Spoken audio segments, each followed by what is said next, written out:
Hello, and a very warm welcome to webinar number 2 in a series of webinars looking at some of the most important points when it comes to your retirement planning.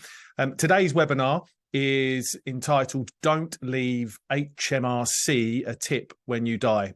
So hi there, I'm Dan Haylett of TFP Financial Planning, host of the Humans versus Retirement podcast. And I'm delighted to be here with you today for this webinar.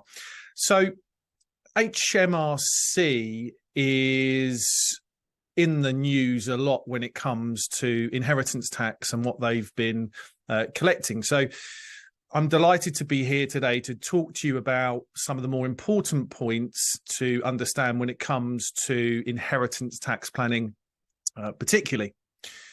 So today, really what we're going to look to do is have a whistle-stop tour of inheritance tax, some of the more tax-efficient strategies, and then thinking about your future with tax in mind. I'm going to keep it quite simple. Inheritance tax can be quite a complicated issue that does require a kind of a deeper dive into unique circumstances. But I want to be quite high level with this today to understand what some of the things for you guys to take away and think about when it comes to inheritance tax planning. So let's think about what inheritance tax is. As I said, it's been in the news quite a lot. Actually, there was some stuff today in the news about record quarters, record months for inheritance tax receipts paid to the government. Last year, there was £7 billion in inheritance tax paid to the government. It is kind of the arrows pointing down to this particular paragraph here. I think a lot of people consider inheritance tax a tax for the wealthy. But actually, with a freeze on thresholds and a growth of assets over the last 15, 20 years, particularly property, many more people are falling into the trap. And the trouble with inheritance tax is we do see this as a very unfair tax. We've paid tax all of our life on pretty much everything that we've bought or indeed sold. And it feels very, very unfair for the money that we have left over at the end of our life to be taxed again. So there is an obsession about trying to get rid of inheritance tax, sometimes unhealthy obsession. And I'm going to get into why actually we probably need to start rethinking about what inheritance tax means. So let's think about some of the threshold limits and go over, just a very brief understanding of inheritance tax. Each person gets £325,000 of what they call nil rate band, which is the amount that your estate can be before you pay any tax. So 0% tax on anything up to £325,000. If you own a house, and you want, and you can pass that house down to a direct descendant, and that primarily is a child or a grandchild or a great grandchild, then you get an additional £175,000 of what they call the residence nil rate band. So each individual, if you own your own house, which most people do, each individual has £500,000 of nil rate taxable inheritance or estate left over at the end before they pay any tax. So anything above the £500,000, you'll be potentially your beneficiaries will be taxed at 40%. Obviously, assets are passed to a spouse inheritance tax free. So you can, during your lifetime, you can transfer assets across to your civil partner or your spouse. And that transfer of assets is inheritance tax free. On death, you transfer your assets over to your spouse, inheritance tax free. So basically what that means really is for a couple, and that is that is up until the second death, then you add those two lots of nil rate bands, residence nil rate bands together, and ultimately the magic number here is the £1 million. So a couple has £1 million of threshold before inheritance tax is due. There is some bad news that if an estate is worth over £2 million, then for every £2 over that 2 million, you're going to lose £1 of the £175,000 of residence nil rate band. So ultimately, we're saying here, if your estate is over 2.4 million, then this is lost. So there are slightly larger estates. If there's, a decent size main residence house, maybe there's a couple of other properties that you've bought over the years and investments and other things. There's a number of estates now that are definitely getting well over 2 million, and they're starting to lose this £175,000 additional residence nil rate band. In good news, though, money held in a pension fund sits outside of your estate for inheritance tax purposes, and I'm going to come on to this in a bit more detail later on, so you can understand that there is some tactics to kind of be done around pension planning if inheritance tax is a problem. But what is hugely important when it comes to inheritance tax is that you have wills in place and they're up to date. It will help ensure your wishes are carried out, but it will also make sure that things are distributed in a way that could minimise inheritance tax liabilities. And also because it's very, very complicated for the people left behind. You know, inheritance tax isn't a tax that you will pay. It's something that your beneficiaries, either your spouse, if the estate's large enough that there is inheritance tax due on first death, which can happen, or there's been gifting, etc. We'll come to that in a second, or on second death, your beneficiaries, which typically are your children, then it's pretty complicated for those people dealing with the estate to do everything that's needed. So pre-planning is really important, understanding the liabilities and understanding what might have to happen, your beneficiaries understanding, the exact makeup of the estate and what they need to do, that it is really important. Because ultimately, one of the things that does catch a lot of people out when it comes to inheritance tax planning and catch the beneficiaries out when, unfortunately, both people have passed away, is that you have to settle the tax bill before the estate becomes available to the beneficiaries. So, if there's a £500,000 inheritance tax bill, that needs to be paid to the government, to HMRC, before the estate can be distributed in accordance with the will. So, planning and understanding and thinking and knowing is really, really important. And obviously our lovely government will help with loans to pay this if they do offer facilities for payment if a lot of the estate is in property, because it's very hard just to kind of sell a property or release assets from a liquid assets.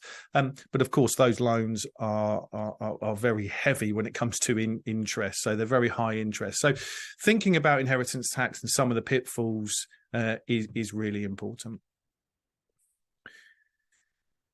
So how do we think about ways that we can minimize our potential inheritance tax bill? What are the tax efficient strategies when it comes to inheritance tax planning? Ultimately, there are only two. And I think the trouble with inheritance tax planning is that because it's such an emotive subject, people often try and find complicated things to be able to do. Try and find all these different avenues.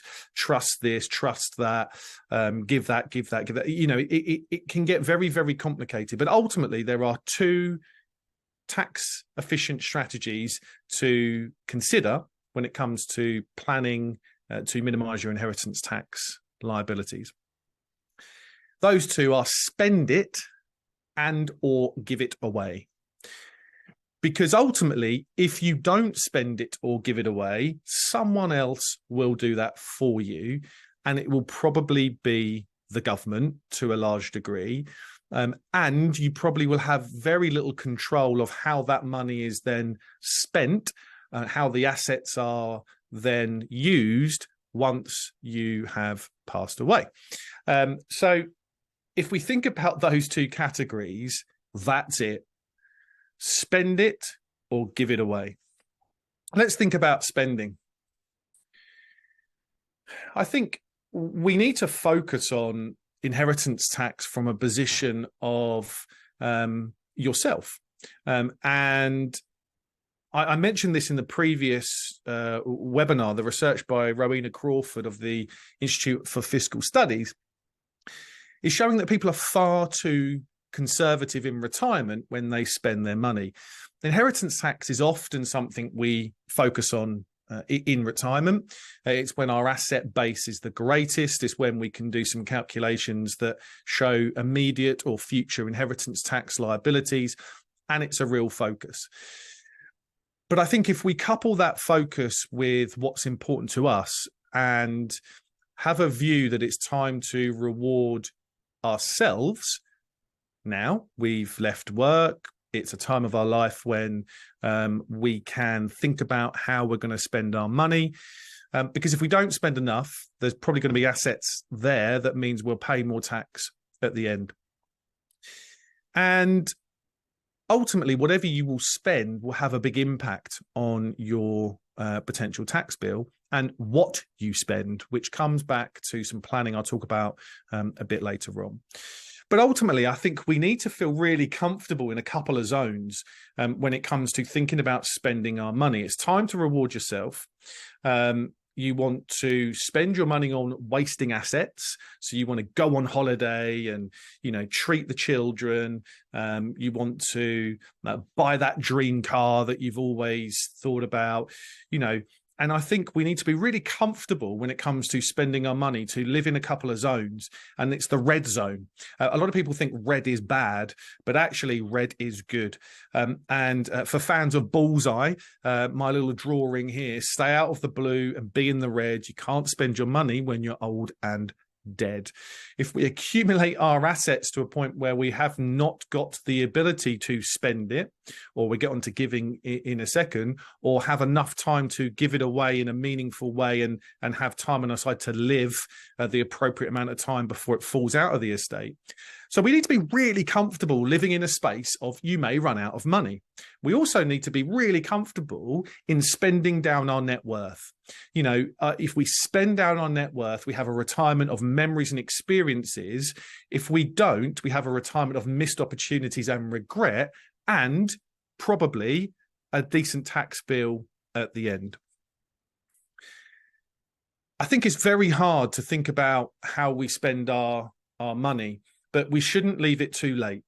Ultimately, as I've said before in the previous webinar, and if you've listened to the podcast or listened to me talk in any other on social media, retirement broken down into three phases: go years, go slow years, and no-go years. We end up accumulating an amount of assets, not spending enough, getting into our no-go years.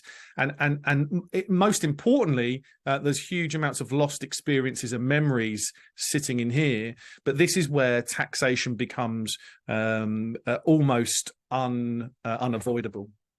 It's where we have very limited opportunity, resources and time to plan anything to mitigate any potential tax liabilities, primarily inheritance tax, but other taxes as well. We need to be comfortable in thinking about spending our money in these particular phases on memories, experiences, and what's important to us, or giving it away, which we'll talk about in a minute. And this is where ongoing planning and advice is so vital and important. So you are consistently free and comfortable to spend your money on what's most important to you, and giving you the ability to reduce those assets, the right assets, to make sure that you are accumulating memories and experiences and depriving HMRC of tax that we don't want to pay them. So I start with spending because it's one that people, I think, take for granted. It's one that, in my experience, people don't do enough of. Far too cautious, far too conservative when it comes to spending their money. And that does create lots of problems going forward. One of them, tax. The other thing is regret and lost experiences and memories. So number one tip, we'll get on to tips later, but number one tip, think about spending your money. Create spending plans to be able to spend your money on the things that are most important to you. That's one of the greatest things you can do to help your inheritance tax liability. The next one, as I suggested, is giving money away. And I'm going to spend a bit more time on giving, because there's a lot of misunderstanding when it comes to giving money away. But ultimately, giving is good for the soul and the tax bill. Winston Churchill has got a great quote: "We make a living by what we get, but we make a life by what we give." And actually, there's huge amounts of studies out there now from numerous years that talks about how giving away money and time has huge positive effects on our well-being and our happiness. In one of the largest studies to date, you can click on this link in the presentation after the webinar, researchers looked at data from more than 200,000 people across 136 countries, all parts of the globe, and consistently found that spending money on other people led to greater happiness. There's a wonderful book called Happy Money, The Science of Happier Spending. And additional research in that book shows that giving away your money not only makes you happier, but physically healthier too. So if we feel like we can spend our money on ourselves and then spend or give our money on people, family, causes that are really important to us, those are the things that we need to really think about in order to reduce our inheritance tax bill. But ultimately, the reduction of the inheritance tax bill is a byproduct of things that we know are aligned to our values and what's most important to us. If we see our grandchildren, if we see our children, if we see a particular charity or a cause benefit from our money whilst we're still alive, and we help people with certain situations in life while we're still alive, then that is going to lead to greater happiness, greater sense of fulfillment, and as a byproduct, obviously not giving 40% of some of your assets to the government.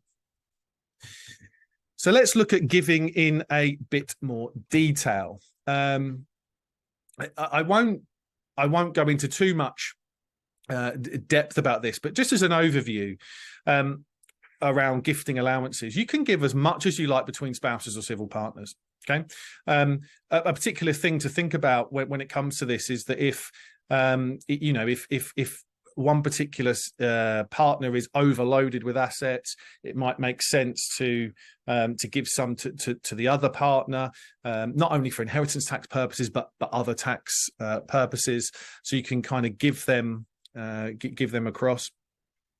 We all get £3,000 per person per year to give to people. And that gift is instantly outside of our estate. We can carry forward 1 year's worth of unused gifts. So if I didn't use last tax year's 3,000, then I can carry that. So if you haven't used that, you get £6,000 each to give. So a couple gets £12,000 if you haven't used those gifts to give, and £3,000 every year. And it's worth doing that. It's worth, giving that £3,000 away if you can. We get a small gift allowance, £250 can go multiple times to multiple different people. If you have a child or a grandchild or a great-grandchild getting married, you can, in addition to the £3,000, you can do wedding gifts, £5,000 to your child, £2,500 to a grandchild or great-grandchild, and £1,000 to any other person. Also, a wonderful inheritance tax planning tool is gifting out of regular income. Now, not everybody can do this, but if you have the ability to do so, it's actually a really important thing to consider. Look this up, search it on the internet for more detail, but ultimately what you are allowed to do is give away money on a regular basis that is instantly out of your estate if you can show that that money doesn't have a detrimental effect to your lifestyle.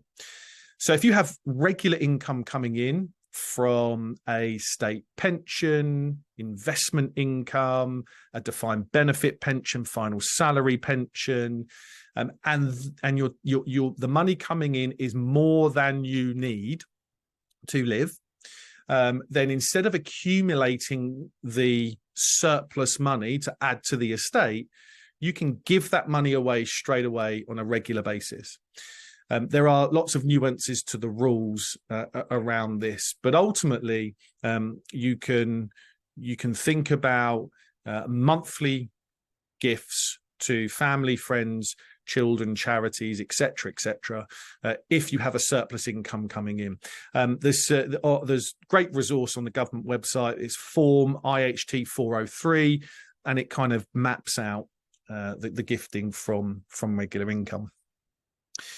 Let's have a look at the 7-year rule, because ultimately people say to me, "Oh, how much can I give?" You can give as much as you like, whenever you like. Just don't die within 7 years is ultimately my advice. So outside of those gifting allowances, you can give 10,000, 100,000, 500,000, £1 million, £10 million. You can give whatever you like as an outright gift, as well as other assets. So, property, for instance, is another one. You can give this to anybody. No tax is due on that gift if you live for 7 years after the gift, unless the gift is part of a discretionary trust. And I'll come on to that in a second. If you die within 7 years of giving that gift, then there is inheritance tax potentially to pay on it, and the amount of tax due after your death depends on when you gave it. So gifts given in 3 years before death are taxed at the full rate. Gifts between years 3 and 7 are on a sliding scale, as you can see in the chart in the table here. So ultimately, if you live for 3 years and you've got significant inheritance tax liability, and you've given some significant money, there is saving to be made, as you can see, on a reducing scale. Now, that taper relief only applies if the total value of the gifts made are above the 325 tax-free threshold that you have. So a couple of things to really think about when it comes to giving stuff away. There is a thing to be really wary about called gifts with reservations. A lot of people will go, right, my property, my house, is the biggest part of my estate. I'm going to give that to my children, but I'm going to continue to live in it. That is called a gift with reservation, particularly if you don't pay any rent. And HMRC will not look favourably on that and will say, well, actually, you've been benefiting from that gift, therefore it's still within your estate for inheritance tax purposes. We've seen people get caught out with valuable paintings that they've given to people, but the painting is still hanging up in their house. They're still benefiting from the thing, and that could be deemed as still part of your estate. So giving your main residence is sometimes a good thing to explore, but that gift has to be outright. It has to be, you have to not benefit from the thing you're giving. If you are benefiting from it, for particularly a house, you're going to have to pay rent, and you're going to have to pay market rent, not a reduced kind of what they used to call kind of penny rents or etc. And then then there's additional tax liabilities on the person you've given it to. So they would have to then pay income tax on the rental income that they're receiving potentially, etc., and that might become their second home, which means when it needs to be sold, there'd be capital gains tax on that as well, or that might be a rental home, as I said. So I think we have to be really careful when it comes to our main residence when we think about a potential avenue of giving that away. Gifting property to children, particularly second properties. If you've got a couple of rental properties, they're forming a big part of your estate. You've got to be careful giving those, because there probably would be, or potentially CGT to pay on that gift. So if that gift is going to them, it's classed as a disposal for capital gains tax purposes. So you have to be really careful when you think about these things. Some other things to consider actually when it comes to giving, gifting to charity. That I think again, if we think about our retirement plans and financial plans, making sure we're aligning our money with our time, energy, and our attention, and what's important to us. If we have particularly charitable causes that are really important to us, then any gifts made to charity will be taken off the value of your estate before inheritance tax is calculated. So, instantly out of the estate. That's amateur sports clubs, political parties, etc. You can give money to certain institutions, which means that gift is instantly out of your estate. So no 7-year rule effect. What a lot of people tend to consider is maybe not giving or giving a little bit during their lifetime to charity. But if you leave 10% or more of your estate to charity in your will, then your inheritance tax rate will be reduced from 40% to 36%. So that's something to think about. And also a number of people now are looking at local community foundations and setting up their own charitable foundation, which they can then gift money into instantly out the estate. They get tax relief on gift aid and tax relief on the gift. And so a lot of people are exploring that. So look up your local charitable community foundation to see if you can give money to them or set up your own charitable foundation. Insurance is something to think about. Life insurance can help remove assets from an estate and be a method for funding inheritance tax liabilities. As I said before, there are people get caught out when it comes to the estate. And the HMRC will not release the funds of the estate until any outstanding inheritance tax bill is paid. Often the estates don't have assets that are instantly gettable to be able to do this. So one way to do it is to kind of do some life insurance, which is in trust for the names of the beneficiaries, that payment then is instantly paid on your death outside of your estate for the outstanding inheritance tax bill. So there's an amount of money there for your spouse or children to pay that inheritance tax bill, to take all of the hassle and issues that are caused around that. So it's pretty useful if the estate is tied up in a liquid investments or property. And there are other things that you can think about when it comes to investment areas, but again, I think these are things that you would consider after spending and giving in its entirety. But you can invest in kind of higher risk areas that the government have provided incentives when it comes to inheritance tax planning. So business relief is an area that carries a 2-year kind of window or clock instead of a 7-year clock. So you add money, you invest into these kind of business relief vehicles, slightly higher, quite higher risk. But there's a 2-year clock of that investment rather than a 7-year clock before it falls out of your estate.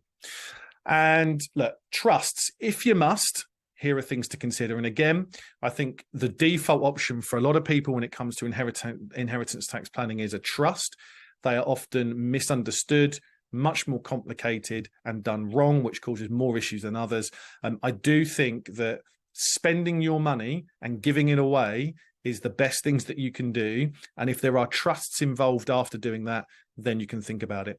But things to consider: chargeable lifetime transfers are gifts such as transfers into a discretionary trust, and potentially exempt transfers are a gift or transfer of unlimited value, which is the potential to be exempt. So like bear trust, for instance, if you give an amount of money into a bear trust, that's seen as a potentially exempt transfer and will follow the 7-year rule. It's held in a trust in the name of the trustee, but on death goes directly to the beneficiary who has full rights to the assets. One of the bad things about bear trusts is that if you give this money and you pass away and there is tax due on that gift because you passed away within the 7-year rule, the tax liability falls on the beneficiary, not the estate. So the beneficiary of that trust has to then liquidate money within the trust to pay any tax due on that gift. But you have no control over that. So that is a gift with unlimited value that is out of your estate, and you have no control. A lot of people set up discretionary trusts, but these are much more complicated. They're chargeable lifetime transfers.